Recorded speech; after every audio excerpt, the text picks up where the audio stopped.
El ADN reveló que mi hijo es de mi hermano y mi venganza los dejó en la calle. Mi nombre es Marcos. Soy ingeniero especialista en infraestructura de alta tensión. Cuando me enteré de que iba a ser padre, supe que un sueldo de oficina en la ciudad no iba a darles la vida que yo quería para ellos. Así que apliqué para trabajar con contratistas internacionales.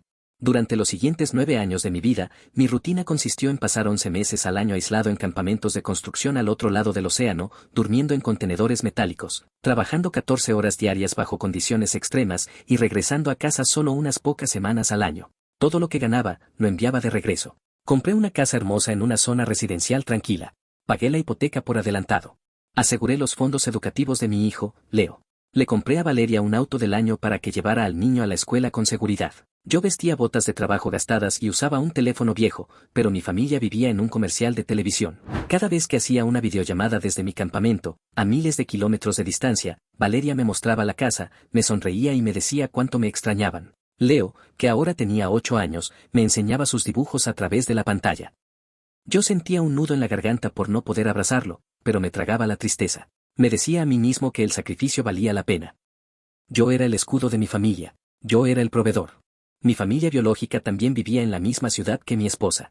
Mi padre murió cuando yo era adolescente, dejándome solo con mi madre y mi hermano mayor, Hugo. Hugo era todo lo que yo no era. Era encantador, sociable, el alma de las fiestas, pero absolutamente incapaz de mantener un empleo por más de 6 meses. Siempre tenía una excusa, el jefe le tenía envidia, el horario era injusto, el estrés era demasiado.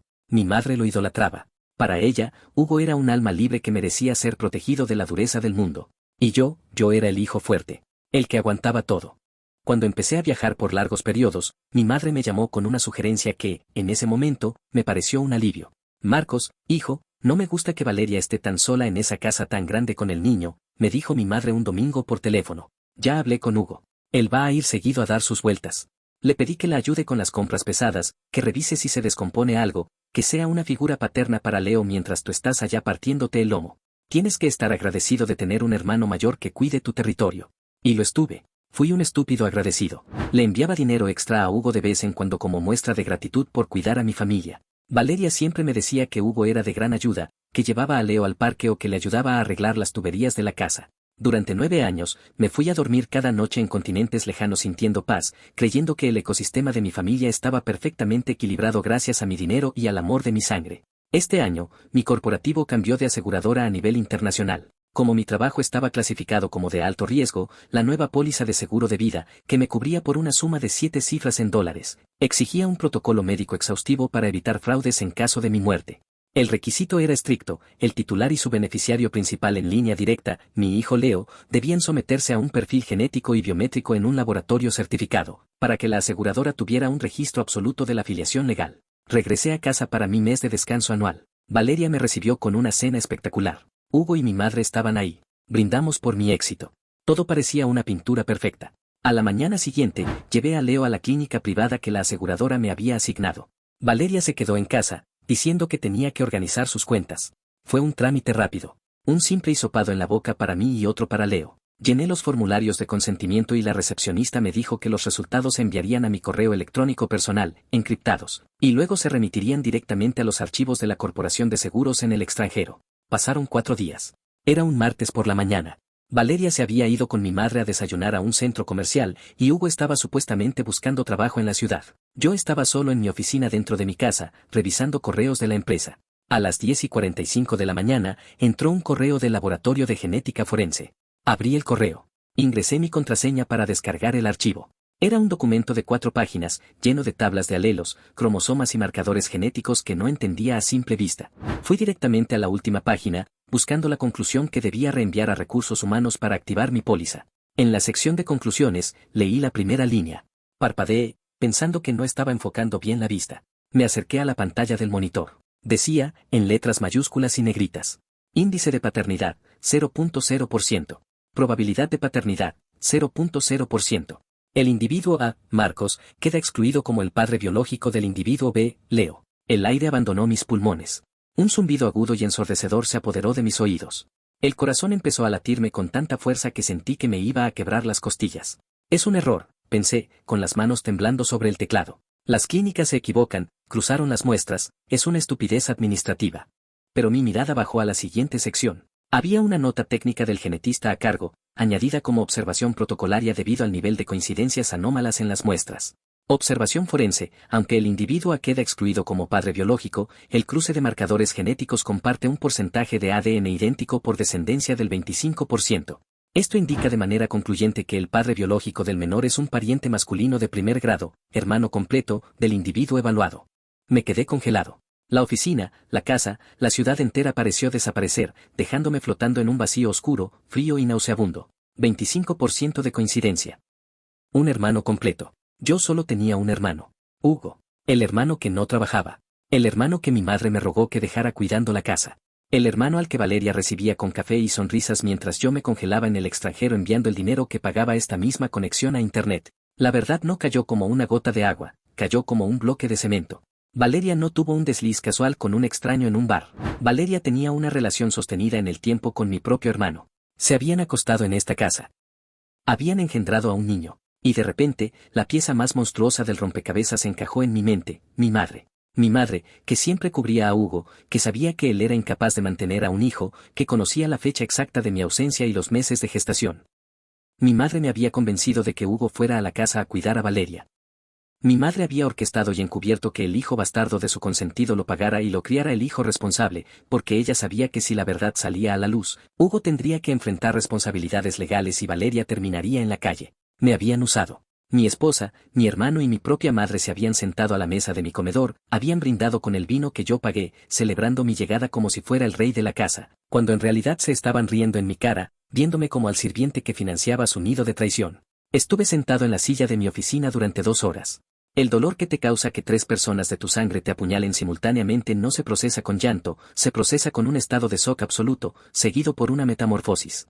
El Marcos amoroso, el esposo complaciente, el hijo obediente que siempre preguntaba cuánto necesitan, murió en esa silla. Escuché el motor del auto de Valeria estacionarse en la cochera. Escuché la puerta principal abrirse, sus tacones resonando en el suelo de madera y la risa de mi madre acompañándola en el pasillo. Amor, gritó Valeria desde la sala, con esa voz dulce y practicada. Ya llegamos. Tu mamá trajo comida, baja para que comamos todos, Hugo viene en camino. Mi primer instinto, el instinto animal, me exigía salir de la oficina, tirar el monitor por la ventana, agarrar a Hugo por el cuello en cuanto cruzara la puerta y gritarles a las 2 mujeres que eran unas escorias. Quería romper la casa entera. Pero me detuve, con la mano sobre la perilla de la puerta de mi oficina. Si yo armaba un escándalo, Valeria llamaría a la policía acusándome de violencia doméstica para sacarme de mi propia casa. Mi madre testificaría en mi contra para proteger a Hugo. Buscarían a los mejores abogados de la ciudad y exigirían que, como yo había reconocido a Leo durante 8 años, me condenaran a pagar una pensión alimenticia millonaria de por vida, además de quitarme la mitad de mi patrimonio. En un ataque de rabia, el sistema legal aplasta al hombre. Y yo no iba a dejar que la ley los protegiera a ellos. Cerré el archivo del laboratorio. Apagué la computadora. Respiré hondo, componiendo mi rostro, poniéndome la máscara más pesada que he usado en mi vida. Abrí la puerta y caminé hacia la sala. Valeria estaba sirviendo agua, mi madre ponía los platos, y la puerta se abrió de nuevo para dejar entrar a Hugo, sonriente, frotándose las manos como si fuera el dueño del lugar. ¡Qué buen olor!, dijo mi hermano, dándome una palmada en la espalda. ¿Qué tal la mañana, hermanito? ¿Mucho trabajo en la computadora? Lo miré a los ojos. Vi sus facciones. Vi la misma curvatura en la nariz que tenía el niño que estaba jugando en el piso superior. El asco me revolvió el estómago, pero esbocé una sonrisa fría. Todo en orden, Hugo, le respondí, sentándome en la cabecera de la mesa. Solo estaba revisando unos contratos. Todo se va a arreglar más rápido de lo que pensaba. Comí con ellos. Saboreé cada bocado como si fuera ceniza. Dejé que mi madre hablara, que mi esposa sonriera y que mi hermano hiciera bromas. Ellos creían que estaban compartiendo la mesa con un tonto ciego. Mañana a primera hora, el papeleo de la destrucción comenzaría. Y no iba a haber piedad para nadie. Durante los siguientes 3 días de mis vacaciones en casa, operé en piloto automático. Jugué con Leo en el jardín. Le sonreí a mi madre cuando nos traía postres. Dormí en la misma cama que Valeria, escuchando su respiración, sintiendo el asco trepar por mi garganta cada vez que su piel rozaba la mía. Cada vez que veía a Hugo entrar por la puerta principal como si fuera su casa, mi instinto me gritaba que le rompiera la mandíbula. Pero mi mente fría me recordaba una regla básica de la ingeniería: si golpeas un muro de carga sin preparación, el techo te cae encima. Yo necesitaba poner explosivos en los cimientos y salir del edificio antes de detonarlos. El jueves por la mañana, le dije a Valeria que tenía que ir al centro de la ciudad para renovar mis certificaciones internacionales de seguridad industrial. Salí de la casa con un maletín. No fui a ninguna oficina de certificaciones. Fui al despacho de la firma legal más despiadada y costosa de la ciudad, especializada en litigios patrimoniales y derecho familiar de alto nivel. Me senté frente al licenciado Navarro, un hombre mayor con traje a la medida que cobraba por hora lo que Hugo no había ganado en toda su vida. Le entregué el documento del laboratorio genético. No le conté una historia triste, le di los hechos crudos. Le expliqué la relación de mi esposa con mi hermano y el encubrimiento de mi madre. Navarro leyó el reporte con la impasibilidad de un forense. Marcos, el derecho familiar está diseñado para proteger al menor, lo que usualmente significa que los jueces son reacios a quitarle la paternidad a un hombre que ha fungido como padre durante 8 años, explicó el abogado, quitándose las gafas. Si tú vas a un juzgado normal y presentas esto, Valeria argumentará que tú sabías de la infidelidad, que aceptaste al niño y que ahora te quieres desentender para no pagar pensión. Te sangrarán durante años en tribunales. Por eso estoy aquí, licenciado. No quiero un divorcio de mutuo acuerdo. Quiero la aniquilación financiera y legal de los tres. Quiero que la ley reconozca el fraude. Navarro sonrió, una sonrisa delgada y depredadora. Para ganar esto, tenemos que atacar desde 3 frentes simultáneos. Primero, juicio civil de desconocimiento de paternidad por fraude. Como esta prueba es de un laboratorio internacional certificado para protocolos de seguros, tiene peso de indicio grave. Obligaremos a tu hermano a someterse a una prueba de ADN por orden judicial. Si se niega, la ley lo presume culpable. Si acepta, da positivo. ¿Y el segundo frente? Pregunté. La demanda de divorcio por culpa, aportando el fraude de paternidad como causal de nulidad del contrato matrimonial. Como te casaste por bienes separados y la casa está a tu nombre desde antes del matrimonio, ella no tiene derecho a la propiedad. Pero el tercer frente es mi favorito. Navarro se inclinó hacia adelante. Demanda civil por daño moral y fraude patrimonial contra Valeria y tu hermano Hugo. Los vas a demandar por los 8 años de manutención que pagaste bajo engaño. Exigiremos el embargo precautorio de cualquier cuenta o bien que tengan a su nombre para garantizar la reparación del daño. Mi hermano no tiene nada, dije con amargura. No trabaja.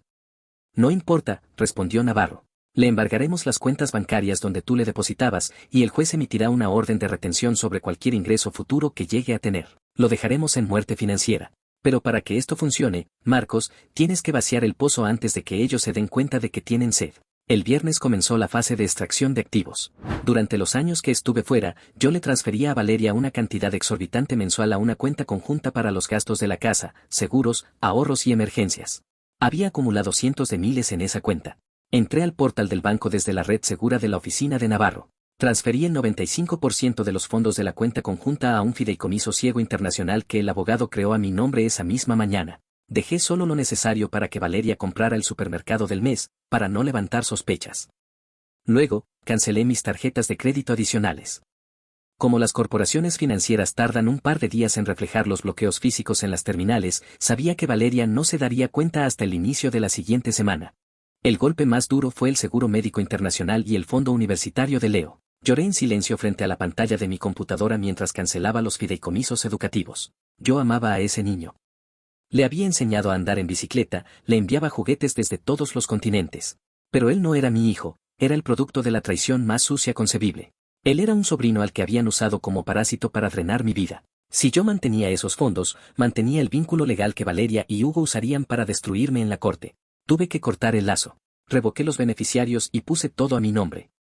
En menos de 48 horas, el imperio que Valeria y Hugo creían controlar se había convertido en un cascarón vacío. El domingo por la noche, preparé el escenario para mi salida. Estábamos cenando en la casa. Mi madre había venido a hacer su clásica visita dominical, y Hugo, como siempre, estaba sentado en mi mesa comiendo la carne que yo había pagado. Mi teléfono corporativo, que yo había programado con una alarma silenciosa, sonó. Fingí sorpresa, me levanté de la mesa y contesté en el pasillo, hablando en voz alta para que todos escucharan.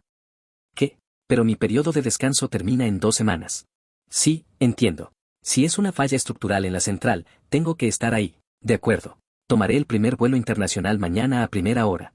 Regresé al comedor con expresión de frustración. Valeria, mamá, me llamaron de la compañía. Hay una emergencia técnica en el proyecto de Medio Oriente. Tengo que volar mañana al amanecer. Me cancelaron el resto de las vacaciones. Vi la reacción en sus rostros. Valeria fingió una mueca de tristeza, llevándose las manos al rostro. Ay, mi amor, qué injusto. Leo se va a poner muy triste. Pero en sus ojos, vi el destello de alivio. Mi madre suspiró, diciendo que el deber era primero. Y Hugo. Hugo se recargó en la silla, ocultando una sonrisa. El dueño de la casa se iba, y ellos tendrían su parque de diversiones privado durante otros 11 meses.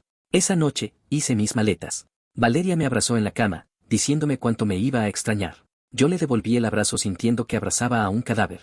El lunes a las 5 de la mañana, el taxi que pedí estaba esperándome afuera. Me despedí de Leo, dándole un beso en la frente mientras dormía. Ese fue el único momento de dolor real. Le susurré un adiós silencioso, sabiendo que la próxima vez que lo viera, las cosas serían irreconocibles. Valeria me besó en la puerta.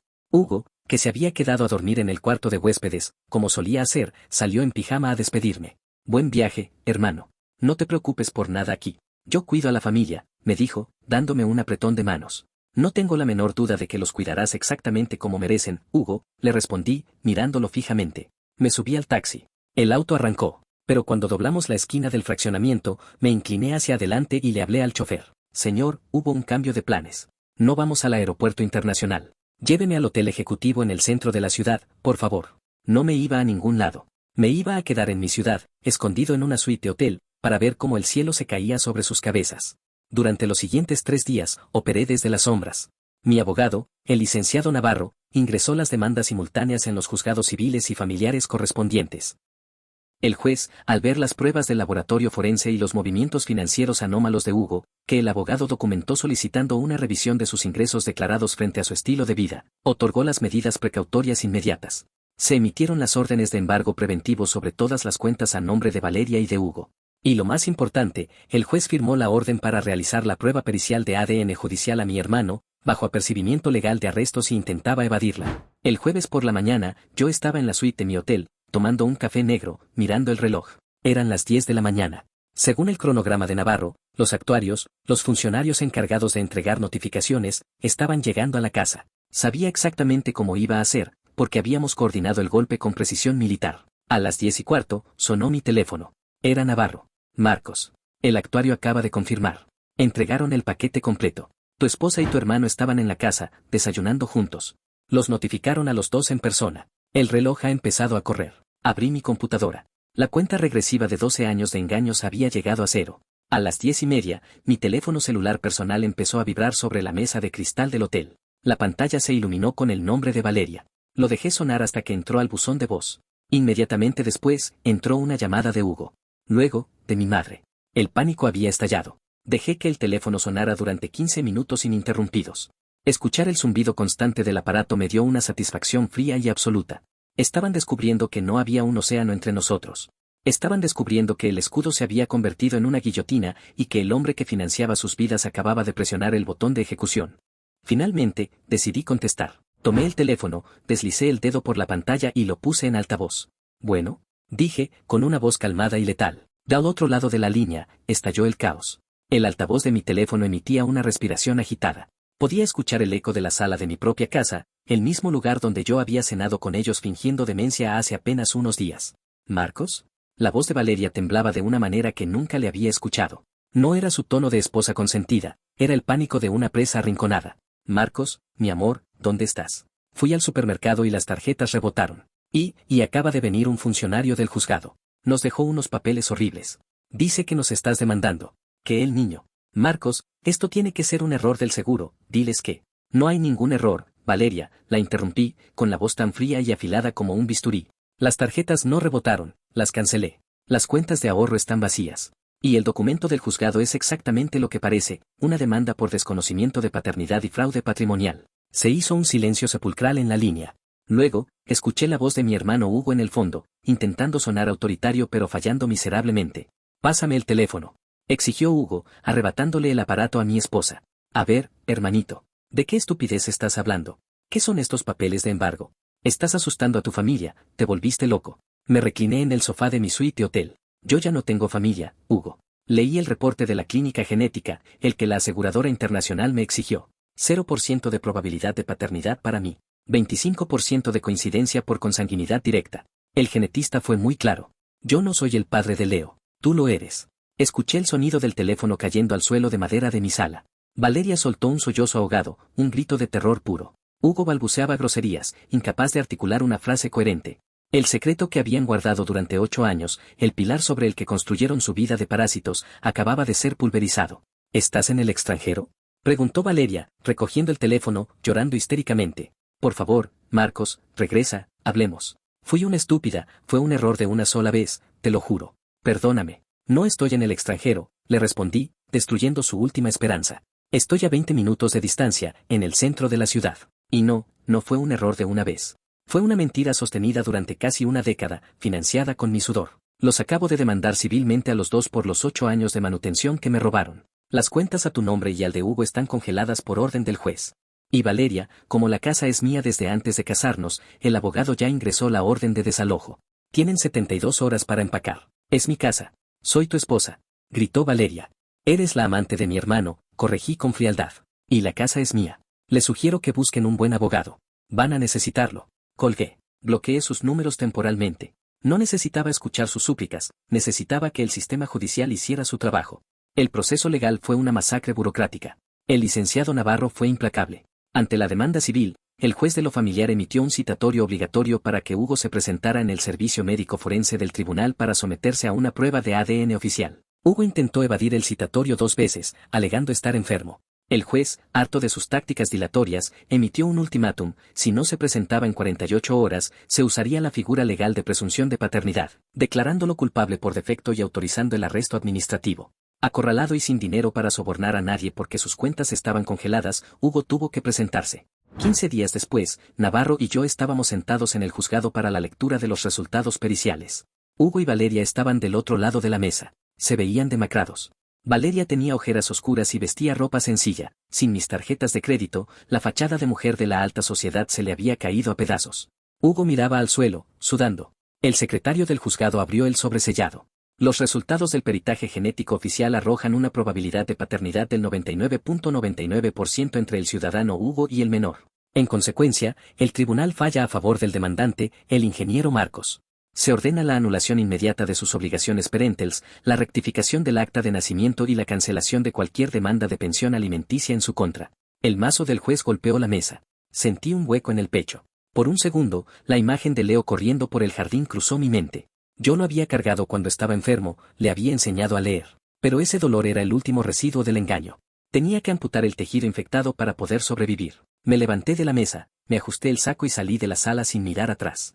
Con la paternidad anulada y el divorcio por culpa ejecutado a mi favor, la orden de desalojo fue el último clavo en su ataúd. El viernes por la mañana, los actuarios del juzgado, acompañados de la fuerza pública, se presentaron en mi casa. Yo observé desde un auto estacionado a una cuadra de distancia, con los vidrios polarizados. Vi cómo Valeria sacaba maletas y bolsas de basura llenas de ropa hacia la acera.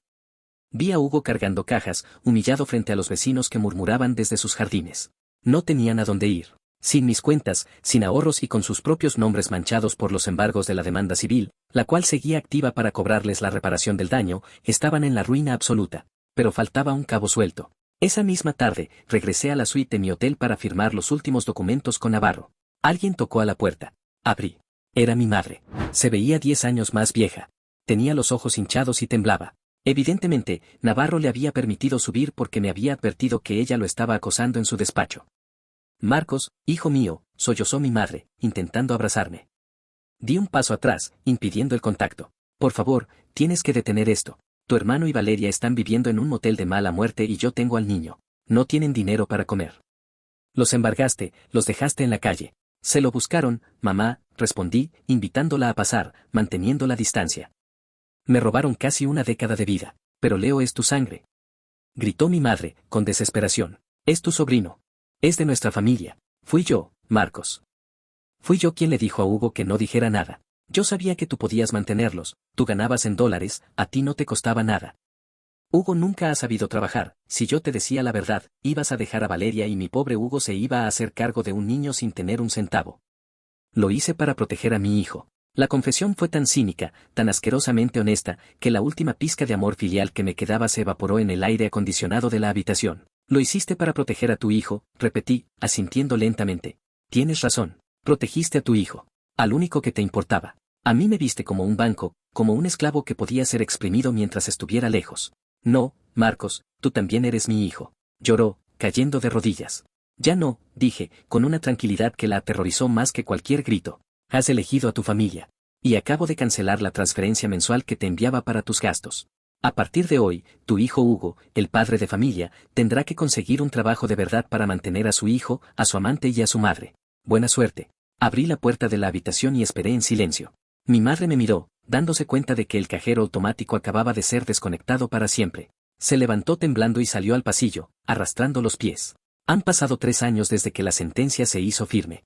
Vendí la casa de inmediato. No quería conservar un inmueble manchado por su traición. Con ese dinero y los ahorros de mi fideicomiso intocable, renuncié a la vida de campamentos en el extranjero. Abrí mi propia firma de consultoría en ingeniería, contratando a mi propio equipo. Ya no viajo por obligación, viajo por placer. A través de los abogados, sé que el juez civil me otorgó la victoria en la demanda patrimonial. Hugo y Valeria tienen el sueldo embargado de por vida.